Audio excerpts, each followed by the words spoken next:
In the chilling events that unfolded in December 2023, Luigi Mangione, a 26-year-old with a promising academic background, found himself at the center of one of the most shocking crimes of the year. His alleged execution-style murder of Brian Thompson, the CEO of United Healthcare, in the bustling streets of Midtown Manhattan, has captivated public attention, raising questions about motive, method, and the broader implications of such a calculated act. This video delves into the intricate details of the case, the manhunt that ensued, and the critical role of public vigilance and technology in ensuring justice. The crime: an execution in Midtown Manhattan. On the chilly morning of December 4, 2023, at approximately 6:45 a.m., the bustling streets of Manhattan were shattered by an act of shocking violence.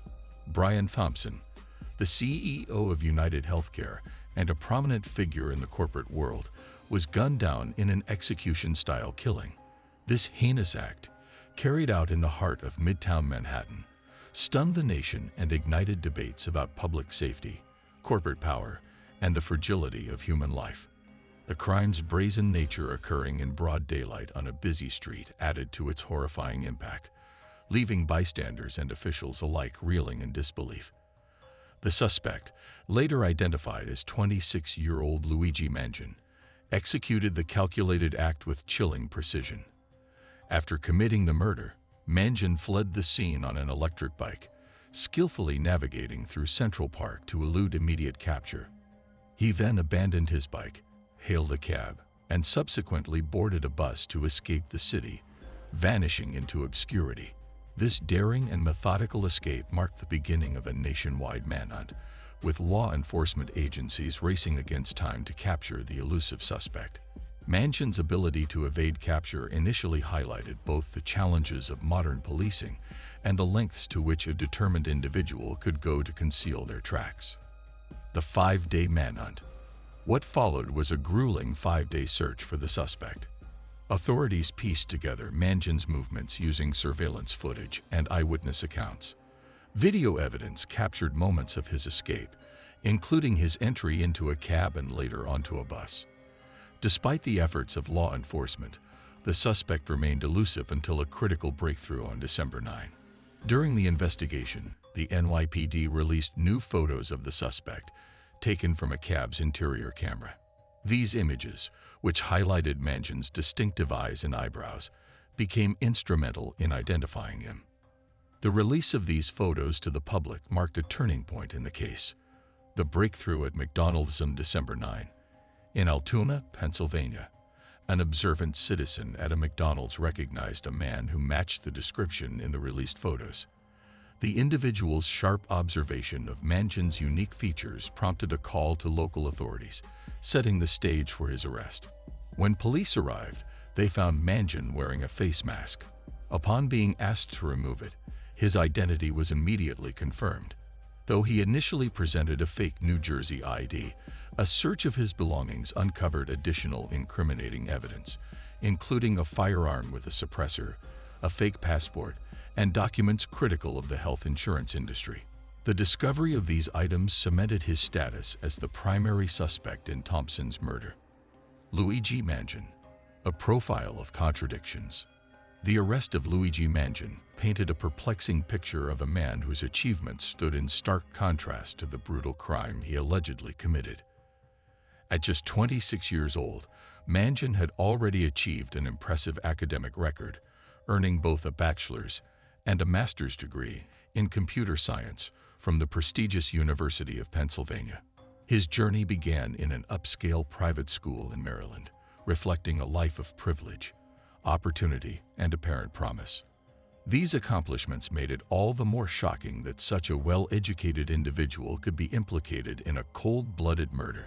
Despite his academic success and seemingly bright future, Mangione appeared to carry deep-seated grievances against the healthcare industry. Documents found in his possession during his arrest pointed to a simmering ideological resentment, suggesting a personal vendetta that may have driven him to commit this violent act. His frustration with the system appeared to transcend ordinary discontent, morphing into a premeditated and calculated act of violence. This juxtaposition of privilege and rage raises questions about how personal frustrations, even in individuals with significant opportunities, can spiral into catastrophic consequences. The contradictions in Mangin's profile, his education, privilege, and subsequent fall into criminality, offer a chilling insight into how ideological disillusionment, when left unchecked, can manifest in destructive ways. It highlights the complexity of human behavior and underscores the need for early interventions to address grievances before they escalate into violence. The role of public vigilance. The arrest of Luigi Mangin serves as a powerful testament to the importance of public vigilance in solving crimes. In this case, an observant individual at a McDonald's in Altoona, Pennsylvania, recognized Mangin based on widely circulated photos and promptly alerted the authorities. This crucial tip not only accelerated the investigation, but ultimately led to the suspect's capture, preventing the potential for further violence. This incident underscores the power of community involvement in justice. While advanced surveillance technologies and investigative tools provided law enforcement with valuable leads, it was the human element, a vigilant and concerned citizen, that proved decisive. The collaboration between the public and law enforcement highlights a collective responsibility to ensure safety in our communities. Such cases remind us of the importance of fostering trust and cooperation between citizens and authorities. The swift action of one person underscores that even in an era dominated by technology, the observant eyes of individuals remain an indispensable asset. This kind of public engagement can turn the tide in complex investigations, ensuring that criminals are held accountable and that justice prevails. Motive and manifesto. As investigators examined Luigi Mangin's motives, a disturbing narrative unfolded. Among his belongings were documents critical of the health insurance industry, indicating ideological opposition and a calculated effort to send a violent message. The target, Brian Thompson, CEO of United Healthcare, appeared deliberately chosen to amplify Mangin's grievances against the system he viewed as unjust. The execution-style murder, paired with meticulous planning, reflected a premeditated act. Mangin's use of an untraceable ghost gun and suppressor highlighted his intent to avoid immediate detection, ensuring the crime would draw attention while eluding authorities. His actions pointed to an attempt to transform personal frustration into a public statement, driven by deep-seated resentment. Despite these insights, many questions remain unanswered. Investigators are scrutinizing whether Mangin acted independently or received assistance. The precision of the crime raises suspicions about logistical support, as Thompson's location and schedule were likely not easily accessible. This suggests potential accomplices who may have provided critical information. Authorities are also analyzing Mangin's digital activity, including his social media and communications, to uncover possible connections or influences.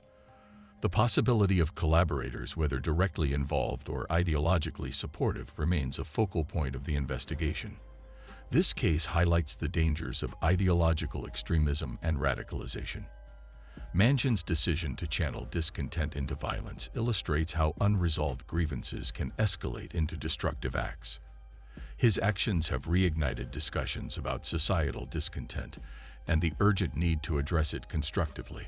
For law enforcement and policymakers, this case underscores the importance of early intervention to prevent ideological disillusionment from turning deadly. Public reaction. Divided perspectives. The murder of Brian Thompson has sparked a spectrum of reactions, revealing the complexities of societal discourse. While the majority of people have condemned the act as a senseless and horrific tragedy, certain fringe groups online have disturbingly lauded Luigi Mangin as a rebellious figure fighting against systemic flaws in healthcare. This dangerous glorification of violence as a form of dissent highlights a troubling trend that undermines the values of a civil society. Pennsylvania Governor Josh Shapiro strongly condemned such narratives, calling for a rejection of violence in addressing grievances. Brian Thompson was a father, a husband, and a friend to many, Shapiro declared. We do not resolve policy differences with cold-blooded murder. There is no justification for this heinous act, and we must stand together in rejecting the use of violence as a means of reform. The governor's poignant remarks serve as a reminder that meaningful change arises from constructive dialogue, not from acts of destruction. That's all for today's video. If this breakdown opened your eyes to the deeper issues behind the headlines, make sure to like this video and hit that subscribe button for more thought-provoking content. Drop your thoughts in the comments, and let's keep the conversation going because your voice matters here.